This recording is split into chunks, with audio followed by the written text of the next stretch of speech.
Actually, said Theodosia, a smile twitching the corners of her mouth, they're just the kind of thing today's graphic designers and tattoo artists would groove on. It was Sunday night at the Heritage Society in Charleston, South Carolina, and the grand opening of the Pirates and Plunder show. Theodosia Browning, proprietor of the Indigo Tea Shop, had been cajoled into attending the event by Drayton Connolly, her master tea blender and all-around Heritage Society booster. "Take a look at this drinking cup," said Drayton, nudging her with the shoulder of his tweedy jacket. "It's the one that was featured in the Charleston Post and Courier's Arts and Entertainment section a few days ago." Theodosia moved to a freestanding glass display case to gaze at what was certainly a bizarre curiosity. A genuine human skull that had been transformed into a drinking cup. The cranium had been pared away, a silver web surrounded the skull on 4 sides, and a silver handle jutted out. But the pièce de résistance was the enormous diamond snugged beneath the skull's chin. A diamond that, to Theodosia's curious eyes, had to weigh at least 10 carats, if not a whopping 12. This piece was owned by a pirate as well? Theodosia asked. She pushed back her tousle of auburn hair and bent even closer to get a good look. Set on a black velvet cushion, the skull cup was horrifying, sensational, and awe-inspiring, all at the same time.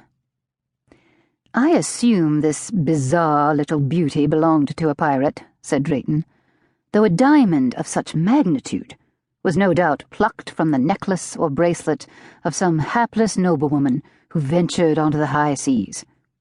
He straightened up and gave a quick smile.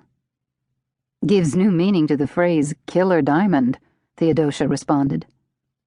She could just imagine standing on the foredeck of one of His Majesty's clipper ships, bound for Charlestown and a new life in the new world. Then grey mists parted, a giant black galleon rose up, and screaming pirates bore down upon you. Grappling hooks clamped the rails, murdering brigands swung onto your ship to— Theodosia shook her head, aware that her overactive imagination had carried her far, far away into a different, high-adventure realm. Then again, Theodosia looked like she might have slipped in from an earlier century. Her abundance of auburn hair could have inspired Raphael. Her fair English skin seemed tempered by the cool, rainy weather of the Salisbury Plain.